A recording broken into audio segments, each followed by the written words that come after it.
Boxing update tayo mga tol. Gervonta Tank Davis versus Frank Martin, target nga po sa June 15. Ito ang muling pagbabalik ni Davis matapos talunin si Ryan Garcia via TKO. Sinabi ni Davis muling magpapatulog ng kalaban at iparamdam niya kay Frank Martin na hindi niya ito ka-level. Ibig sabihin pala mga tol, tinatarget ni Davis ang hindi niya ka-level. Sa madaling sabi, mas mahinang boxer. Pero marami po ang nagsasabi na hindi biro kalaban si Frank Martin dahil kayang magbigay ng upset. May kartada ito na 18 wins, 12 KOs, walang talo. Ito ang umatras kay Shakur Stevenson dahil binabarat daw siya.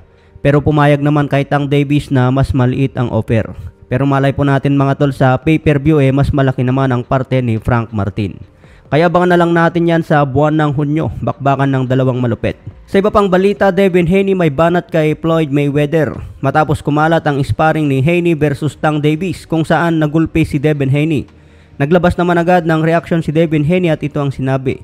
Matagal na raw haters si Floyd Mayweather. Alam daw niya na si Mayweather ang nagbigay ng video kay Ryan Garcia at in-upload ito sa YouTube. May respeto raw si Haney kay Mayweather pero isang haters umano si Mayweather.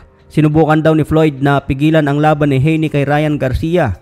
Kaya biglang umatras noon si Ryan at pinili si Rolly Romero pero hindi na finalize ang laban kaya bumalik si Ryan kay Devin Haney. Dagdag pa ni Haney mga tol, edited ang bidyong in-upload ni Ryan at hindi nakita ang buong laban. Highlights lang umano ni Tank Davis ang pinakita at walang highlights kay Devin Haney. Defensive nga po si Haney mga tol dahil sa nilabas na video kung saan nagulpi. 16 anyos pa lang si Haney dyan mga tol kaya malaki nang nagbago sa galawan. Sa iba pang balita, Eman Bacosa Pacquiao may darating na laban ngayong Marso. Nakatatlong laban na sa professional si Eman Bacosa. Unang laban niya tabla, pangalawang laban panalo via TKO, pangatlong laban panalo ulit via TKO.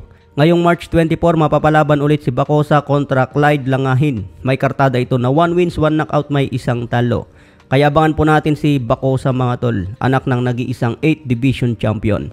Sa mga gusto pala mag-gym mga tol dito sa Tanza, Cavite, harap po ng Pilitas Restaurant. Punta lang kayo dito mga tol at may available tayong sticker. Maraming salamat po, ikat tayo palagi.